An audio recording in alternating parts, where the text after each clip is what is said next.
This is Frank Islam, Chairman and CEO of Y Investment Group, and your host of Washington Calling, where we interview leading voices from business and politics that impact you, the viewer. Today, our guest is Mr. Pradip Baijal. He's a retired Indian Administrative Service Officer. He has held senior administrative positions in the Indian Ministry of Finance and Industry. He writes extensively on China, and he's also written a book, and we will talk about the book. Thank you, Mr. Baijal, for coming to our show, and welcome to our show, and thank you for all you do to make a difference, and thank you for your leadership. Baijal, you're an expert in China. What made you work in China after your retirement? Please, please tell us and shed some bright lights on your interest in your work in China. Yeah, uh, I I have worked on reform sectors in India. Worked on Okay, privatization, on telecom, and soybean, etc. And okay, while I was on telecom, we suddenly had a huge growth. Growth was three times that of China ever. So right. Chinese got interested and they started having seminars in India and in China. We got invited to those seminars, and they cross-examined us. They examined us. So a couple of sectors we did very well, and they were in studying those sectors. Their teams came to India at the expense of government of India. I had done three courses: one in Oxford, one in Harvard, and one in Tokyo on reforms. And I thought that I have so much of training, and the Chinese are interviewing us on sectors that we did very well. So I must study China. So I Okay. started studying China, and that's how the interest came. As you know, China is the world's largest, what I consider the economy, which is the second largest economy in the world. And China has had a tremendous growth in its economy and infrastructure in such a short time. What can India learn from China? That's why I wrote the book. Plenty of things to learn. Yeah. So In tell us a little in bit in about it. in 1830, India and China had half the world's GDP, and they were equal. And from year 1 to 80, for 1800 years, they were. Then both of them collapsed because of colonial rule and because Right, of new technology in the West. When they right, collapsed, then England, which had the benefits of the first industrial revolution, they became 1% to 6% of the world GDP. US, second revolution, they became from 6 to 30% of the world GDP. And India and China, from 50, collapsed to 5% of the world GDP. In about 50, both the countries became independent, the colonial rule was over, they wrote their own rules, and then there are hundreds of stories which I have written in my book, which India has to learn from China. How Mao did it and how Deng did it. And I can go. You see, Mao did was that he started his Red Guard, he started his New Deal, etc. The China totally collapsed. There were new famines in China. So Mao, sitting in Beijing, thought that this will not work. And therefore he said, there is one country which is growing very fast, the United States. So let us get in touch with the United States. And there's a long story how he got in touch with the United States. No one in the United States was prepared to help Mao. But he created a situation in which he got United States interested through Nixon. And right. Nixon decided to meet Mao and Chow. I was lucky Right. because I started researching. I found a lot of declassified documents in the Nixon library, in so many libraries in the US. They had a mine of information. And with the help of that mine of information, I wrote this book. Very well said. So, is there any areas where India has an edge over China? Area that I think that the India has an edge over China is the IT industry. and the China has an edge in the manufacturing industry. So tell us a little bit. And it's a Yeah. very, it's a dictatorship, and they also suppress freedom of expression, freedom of press. But whatever the thing is, they still have done very well. So what can is there any areas that India has an edge over China? And there are many areas. And this is the story of the book. This is the story of the book. That uh, when Mao convinced him to help, he used a circuitous to convince Nixon, and Nixon was convinced. He also used the antipathy of Nixon to Indira Gandhi, because and he often called her a witch because Indira almost had defeated the United States Bangladesh war. So he had an allergy, and Mao knew that, and he used allergy very well. If you see the proceedings of the Mao Nixon meeting, then it comes out very prominently. At this time, USA Right, was looking for a big market, and there were only two big markets, China and India. And he chose right. China as the big market and not India, because they always thought that India was in the Soviet bloc.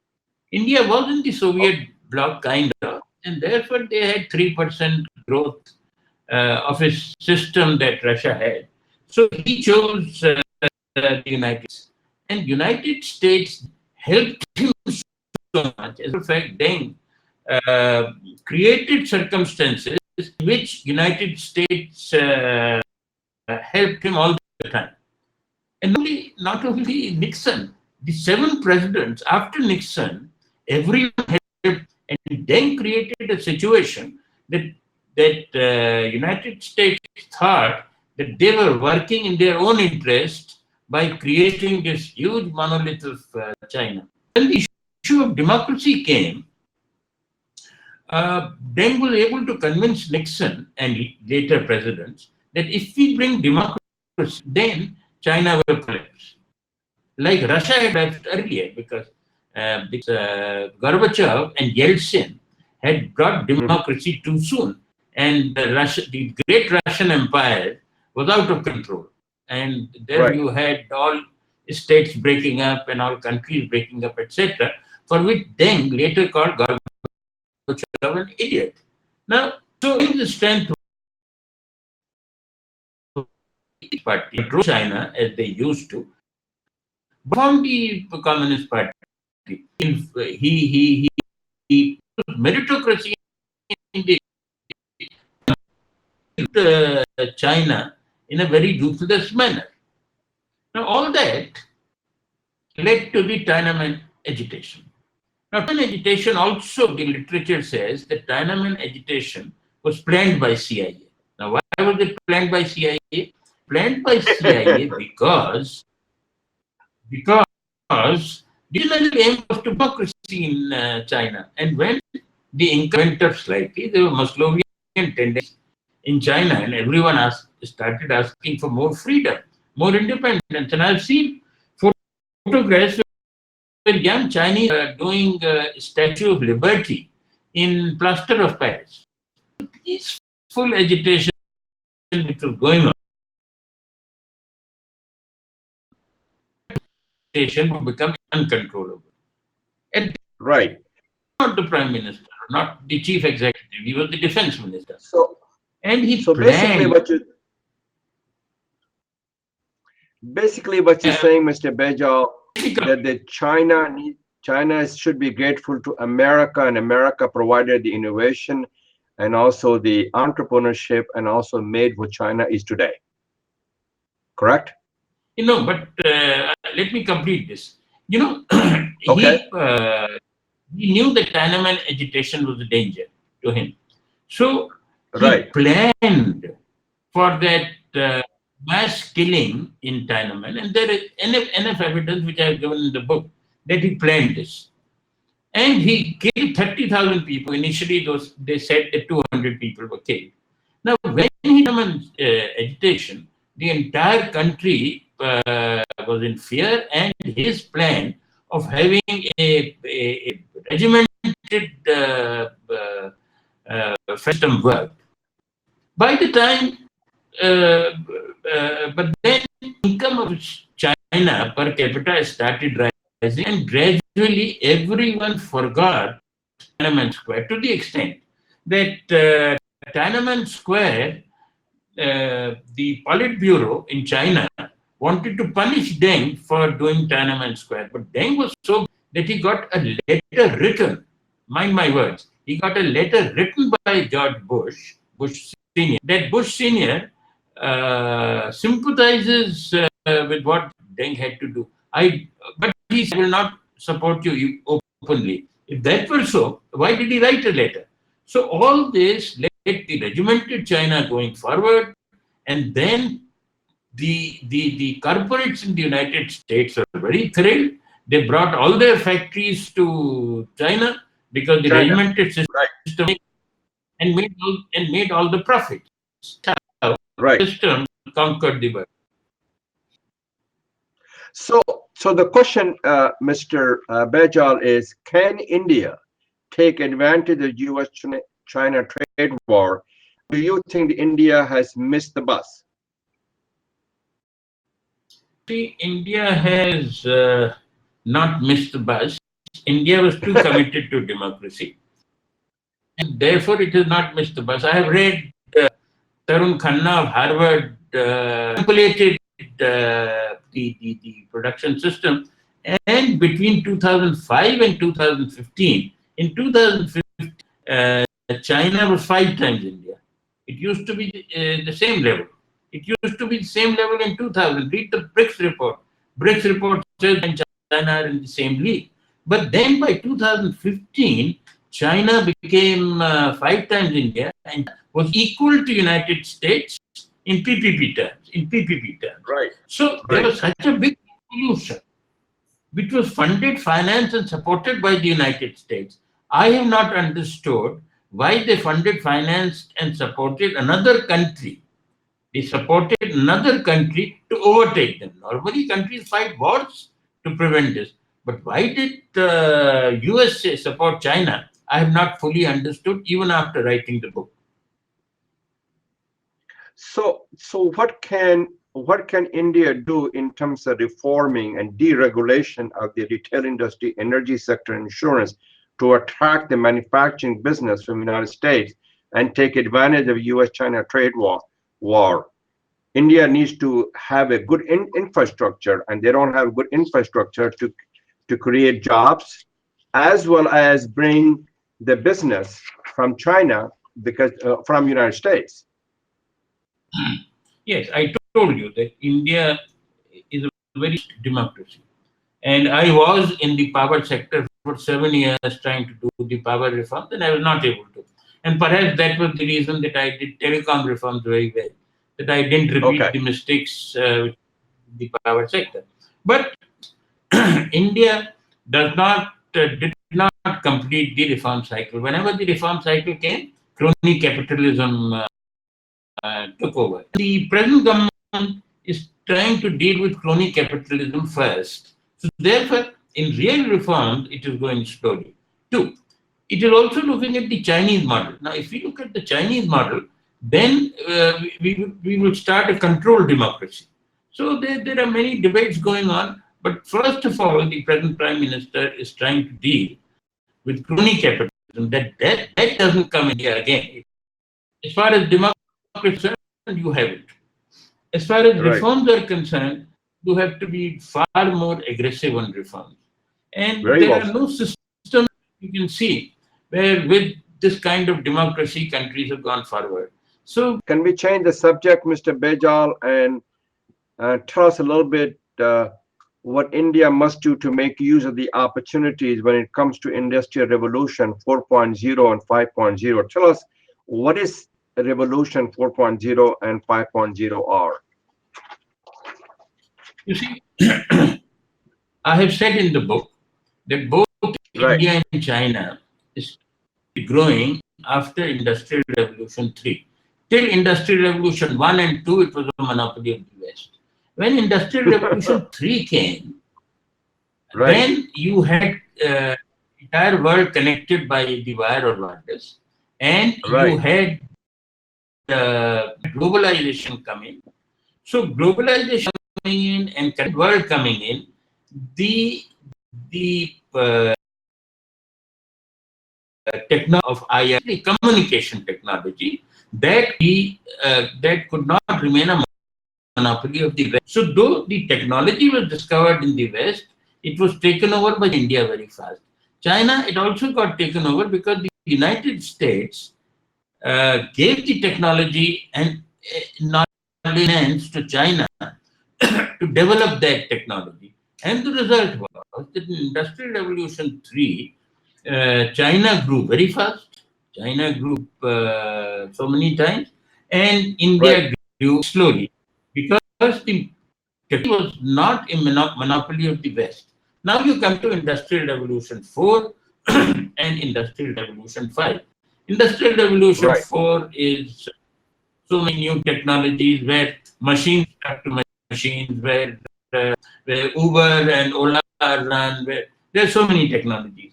Industrial Revolution 5 is basically human being to machines, to computers. Now, so India and China very well in IR. They will do very well in IR4 and IR5 also. Particularly, India seemed to have a genetic advantage in running these digital systems. There are so many industrialists of India who are settled in the United States who are the heads of digital companies like Sundar Pichai, like Nadella, etc. And in India also, the equivalent companies, they are very good in digital. So my hope is that the digital advantage will push India forward.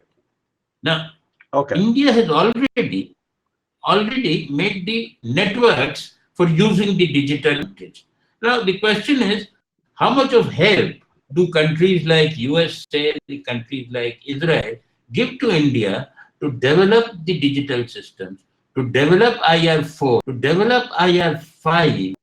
Now, if India gets sufficient help, which it should, because there is a trade war between China and the USA, then India go up very fast, faster than the rate of China.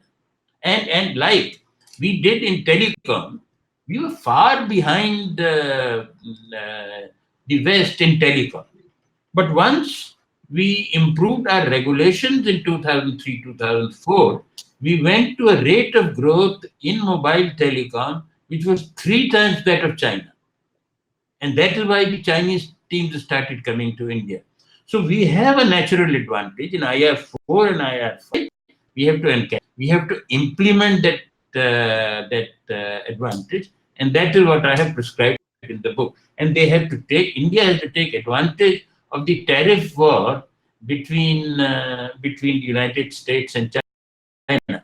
But in country, you can't say no. Now USA is going to support India.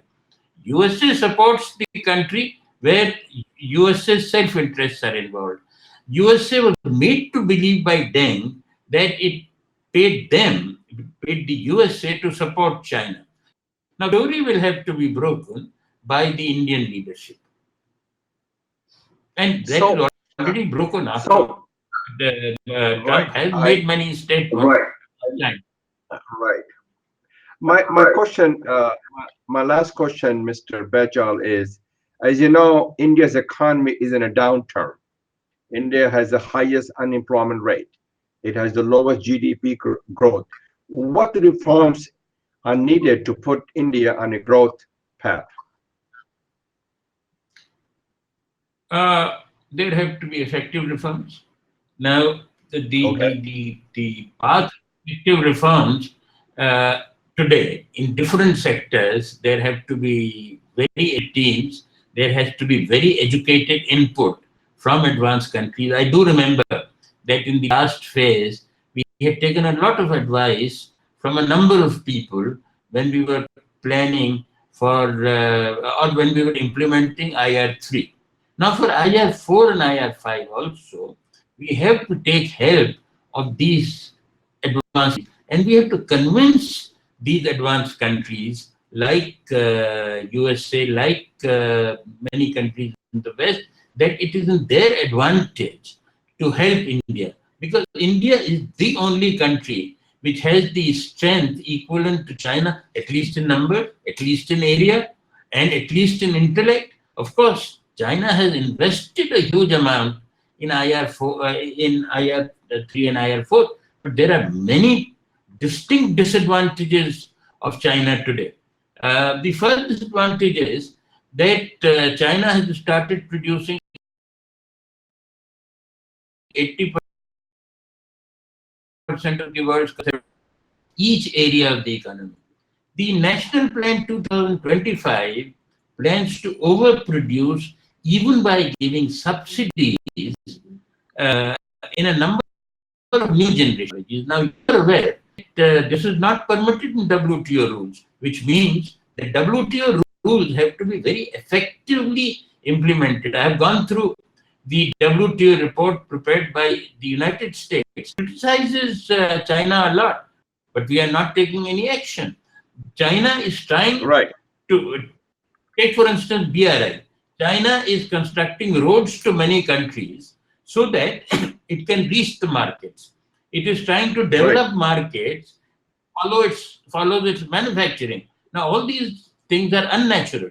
So India has to fight very effectively. The last point, you see, when we had the problems in Doklam, China was kind of pressurizing us in Doklam. At the same time, China's BRI road from China, it goes to the Indian Ocean through Pakistan, occupied India. Did nothing except make requests. We have to be far more aggressive, retaining that territory of ours, Pak-occupied Kashmir. And the present government has had the courage to make those statements very strongly and also take action. So we have to be more aggressive to reform. Reform is very difficult business. And if you read Machiavelli, he says that anyone who tries to reform gets killed. Even our friend Deng got killed a number of times when he was trying to reform China. So it's a difficult path. Someone has to take aggressive action, and I think the present leadership is doing that. So thank you very much, Mr. Baijal, for shedding bright lights on some of the things that you and I talked about, especially China. And you're looking at a brighter horizon, even when India goes through some difficult, systems. But they will do what's necessary, what's required to make them, to make sure they can attract the $1 trillion they need for the infrastructure from the foreign direct investment, FDI. They need that money, but they will do the right thing. Let me make the last statement. I don't think India and the world has any choice. Because if the business as usual goes on, if China continues to grow at 6.5% and the world continues to grow at 2.5%, then there are curves which are drawn by Bloomberg, which are in my book. Now, those curves show that by 2070, China will own half the world's GDP. Now, 18% of the population holding half the world's GDP, and that too, which has tributary characteristics, will be very dangerous for the entire world. I don't think that India or the United States has any other choice but to go with aggressive reforms. Well, thank you very much, Ms. Baijal, for coming to our show. This is Frank Islam wishing you a great week, and thank you for watching.